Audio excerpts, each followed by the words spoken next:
Bismillahirrahmanirrahim. Tajus Salatin oleh Bukhari Al-Jauhari. Fasal yang ke-16 pada mengatakan peri budi dan yang berbudi itu bahawa akal dan akil nama keduanya itu. Qala Allah Ta'ala, fattaqullaha ma ulil albab. Artinya, kau takut olehmu akan Allah Ta'ala, hai segala orang yang berbudi. Adapun ulul albab dikatakan akan orang yang berbudi, dan budi itu pada bahasa Arab banyak namanya, dan termasyhur daripada segala namanya iaitu akal, dan akil itu. Dan pada bahasa Arab iaitu suatu gua yang di atas bukit yang maha tinggi, tiada sampai orang ke sana. Dan lagi seperkara pada bahasa Arab, akal iaitu sesuatu yang teguh adanya. Qala Nabi sallallahu alaihi wasallam, awwalu ma khalaqallahu ta'ala al-aql. Artinya, pertama yang dijadikan Allah itu akal jua. Adapun dalam sifatul aqala dikatakan demikian. Apabila Allah Ta'ala menjadikan budi itu, maka ia berfirman, hai budi, pergi engkau. Maka ia pergi. Lalu ia berfirman, hai budi, mari engkau. Maka ia datang. Kemudian daripada itu, Hak Subhanahu wa Ta'ala berfirman, hai budi, tiada ku jadikan suatu pun terbesar daripadamu kerana adamu terbaik dan termulia daripada barang sesuatu yang ada. Sedang pahala dan seksa segala manusia darimu jua. Dan peri kebajikan dan kejahatan mereka itu ada dengan adamu jua. Bermula kenyataan dan kebenaran peri ini akan budi itu, ketahuilah daripada segala amar yang menyuruh berbuat baik, dan daripada segala nahi yang menegah berbuat jahat.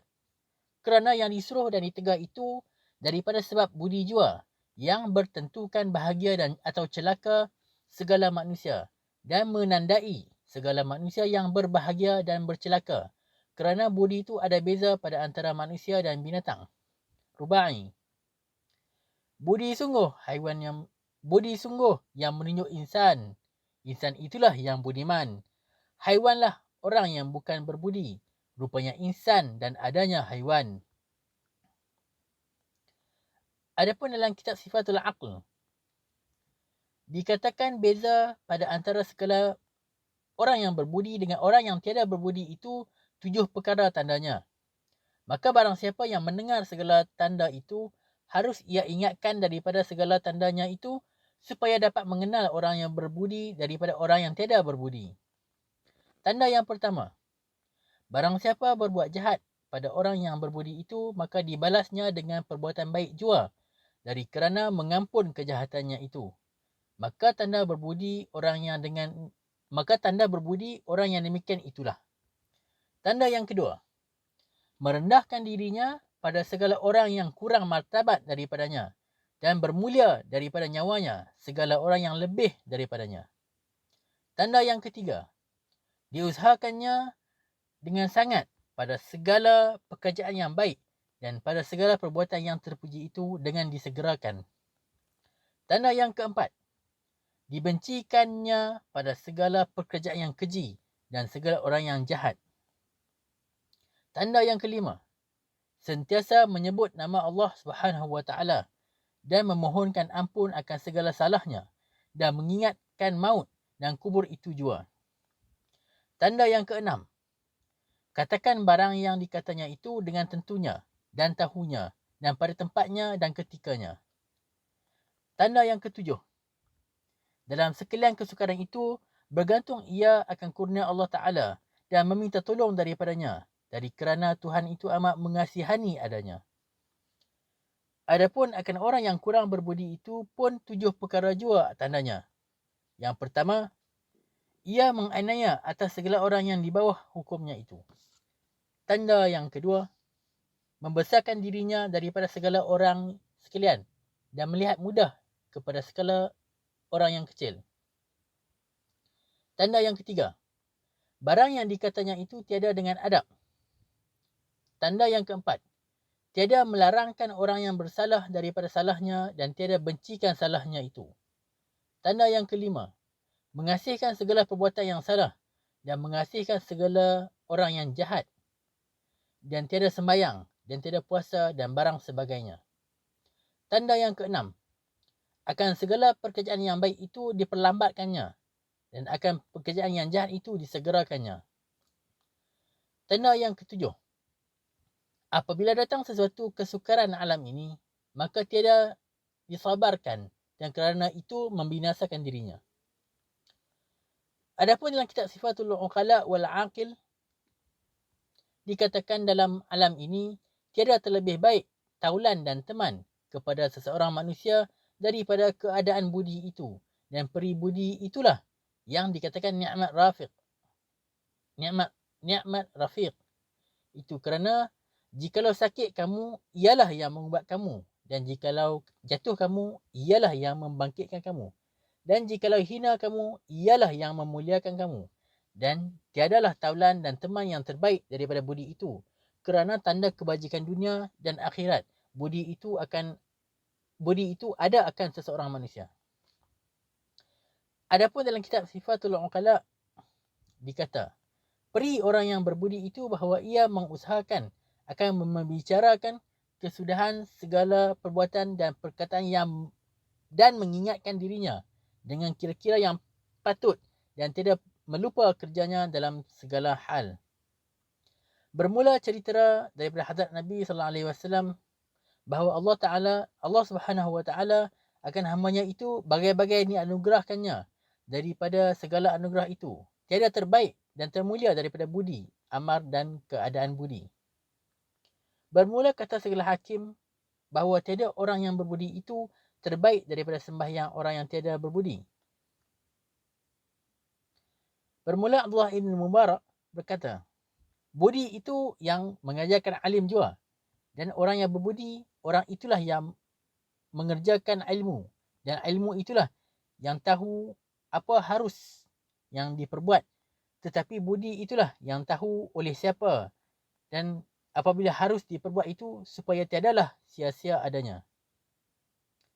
Adapun dalam kitab Sifatul Uqala berkata, budi itu dengan segala kebesaran dan kemuliaan yang tiada berkesudahan dengan peri segala kebajikan itu keadaannya dan kebesaran dan kemuliaan segala manusia itulah, dan ditambah kemuliaan dan kebesaran segala raja-raja daripadanya.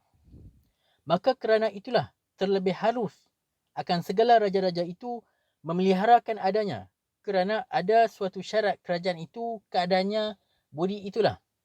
Dan kerajaan itu yang tiada dengan budi sia-sialah adanya, tiada sempurna.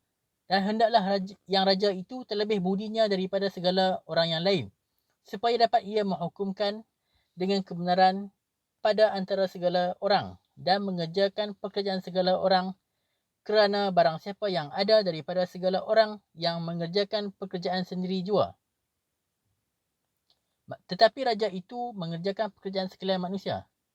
Maka nyatalah yang tiada dapat tiada akan segala raja-raja daripada budi itu jua. Kerana yang raja hendaklah mengerti perkataan segala orang, supaya dapat ia menghukumkan pada antara semuanya itu dengan kebenaran, dan dibezakan pada antara segala katanya itu dengan kenyataan. Dan seperti orang yang berbudi itu lebih jua segala raja-raja, barang yang ia kata dan kerja harus ia tahu memberi khabar katanya itu daripada segala kebajikan. Maka segala peri yang baik harus ada padanya daripada kelebihan budi itulah. Dan lagi orang yang berbudi itu hendaklah membicarakan baik-baik dan mengingat erti segala perkataan ini yang termulia daripada nyawa itulah. Akan barang siapa yang bernyawa, ia kerana kewajikan nyawa itu daripada keadaan budi itulah. Dan budi itu umpamanya seperti suatu dian di dalam khalwat hati manusia yang menerang segala pihak khalwat hati itu. Dan suatu pun tiada terbunyi daripada cahaya itu. Dan segala yang benar dan salah nyatalah di sana, seperti kata Bukhari. Qit'ah, budi itu dengan cahayanya menerangkan sekalian pihak. Maka nyatalah segala salah dan benar itulah akal dan ahmaq. Adapun dalam kitab Sifatul Uqala berkata bahawa budi itulah akan seseorang manusia seperti cahaya itulah akan sesuatu bintang. Maka daripada cahaya itu, peri keadaannya itu nyata betapa adanya. Maka orang yang berbudi daripada segala perbuatannya dan perkataannya, nyatalah ia berbudi jua seperti segala perbuatan menteri raja Anushirwan adil. Akan segala perbuatan dan perkataan segala menterinya. Adapun pada satu hari, Raja Anushirwan bertanya kepada Buzar Jamhar Hakim itu dan katanya, apa sebab maka dapat segala kekasih itu menjadi seteru dengan bangat dan tiada dapat segala seteru itu jadi kekasih dengan bangat, melainkan dengan lambat jua datang kasihnya itu. Bermula kata Khaja Buzar Jamhar Hakim, umpamanya seperti segala tempat yang ramai itulah yang dapat bangat dibinasakan ia. Tetapi segala tempat yang binasa itu tiada dapat dijadikan ramai, melainkan dengan lambat jua datang ramainya itu. Bermula, Hakim Buzar Jamhar itu berkata, dua perkara. Ada yang sukar akan mendapat dia antara segala manusia dengan sempurnanya. Suatu budi dan kedua berani itu. Bermula, Hakim Luqman itu berkata, jikalau akan seorang banyak pengetahuan dan tiada ada budi itu sertanya, maka tiada berguna segala pengetahuan orang itu. Kerana segala pengetahuan yang tiada ada dengan budi itu, sia-sia adanya jua. Bermula seorang hakim yang lain bertanya kepada Hakim Buzar Jamhar itu, apa yang tiada dapat tiada akan segala manusia sekalian itu? Maka Hakim Buzar Jamhar itu memberi jawab. Katanya, budi itulah yang tiada daripada akan seseorang manusia itu. Maka lagi hakim itu bertanya kepadanya, di mana had budi itu? Maka Hakim Buzar Jamhar itu memberi jawab, katanya, barang suatu yang tidak dapat ada dengan sempurnanya pada seseorang manusia pun, maka betapa dapat dikatakan hadnya itu ada di mana? Bermula segala hakim menyertai dalam perkataan ini bahawa barang yang ada dalam dunia ini berkehendak akan budi, dan budi itu tiada berkehendak akan sesuatu pun melainkan akan cuba jua. Bermula daripada sekalian kemuliaan dan yang ada dalam dunia ini, tiada terbesar kemuliaan daripada budi itu. Dan daripada sekalian orang yang kaya dalam alam ini, tiada terkaya orang pada antara segala manusia daripada orang yang berbudi itu. Kerana banyak pengetahuan yang ada padanya itu jua daripada budi itu adanya. Bermula, budi itu pada tubuh manusia seperti raja itulah dalam negerinya. Yang ada hambanya akan berlaku hukumnya iaitu hak dan faham dan pekerjaan iradat. Akan menjagakan nyawa yang ada sejahtera dan perhiasan tubuh itu kerana nyawa pada tubuh manusia seperti pelita itulah yang dalam rumah yang menerang rumah itu dengan cahayanya. Sehingga maka orang yang berbudi itu tiada cinta sekali-kali kerana tiada ia berbuat satu pekerjaan yang membawa barang penyesal padanya. Adapun dalam kitab Sifatul Uqala dikata, bukan peri orang yang berbudi itu bahawa ia berbuat satu pekerjaan yang sukar dan kemudian dengan tipu ia mahu mengeluarkan dirinya daripada pekerjaan itu. Kerana orang yang berbudi, orang itulah yang dahulu ingat-ingat supaya jangan ia berbuat dengan satu pekerjaan yang membawa barang kesukaran padanya. Bermula diceritakan daripada hadrat Nabi SAW bahawa ia berkata, Allah Ta'ala memberi akan segala hambanya bagai-bagai anugerah, dan daripada segala anugerah itu tiada terbaik dan terbesar dan termulia daripada budi itu. Bermula, segala hakim berkata bahawa orang yang berbudi itu, jikalau ia tidur, terhadus jua daripada orang bebal yang semayang, dan jikalau ia tiada memegang puasa, termulia jua daripada orang bebal yang memegang puasa. Dan jikalau ia menangis pun, terbaik jua daripada orang yang bebal yang tertawa itu. Adapun cerita bahawa Sultan Iskandar itu sentiasa memberi hormat akan gurunya terlebih daripada bapanya. Maka sehari Hakim Aristotle itu bertanya kepada Sultan Iskandar, apa sebab engkau memberi hormat akan gurumu terlebih daripada bapakmu? Maka Sultan Iskandar menyahut, katanya, yang aku memberi hormat akan bapakmu sebab kehidupan yang fana itulah, dan guruku sebab kehidupan aku yang baqa itu. Kerana orang harus memberi hormat akan baqa terlebih daripada fana itu. Lagi seperkara, guruku alim dan aku hakim, dan kebenaran hakim itu daripada ilmu itulah. Maka harus segala hakim memberi hormat akan segala alim terlebih daripada akan sekalian manusia itu, supaya berlaku hukumnya dengan kebenarannya. Dan hukum yang tiada dengan ilmu itu siasalah adanya, kerana hukum itu umpamanya seperti cincin itulah, dan ilmu itu seperti permata dan cincin itu. Maka tiada dengan permatanya, tiada berapa kemuliaannya, dan daripada pihak itulah dikatakan bahawa yang patut segala hakim itu akan anak-anak segala alim itu, kerana kedua mereka itu mendapat pusaka daripada hadrat Nabi SAW. Seperti dikatakan al-ulama warasatul anbiya. Artinya ulama-ulama itu waris segala nabi jua. Daripada pihak alim itu, dan hakim yang adil itu waris nabi jua daripada pihak hukum, kerana itu kerana ia mengharuskan kifayah pada antara kedua mereka itu. Maka itulah mulanya, dan budi itu akan kedua mereka itu tiada adanya.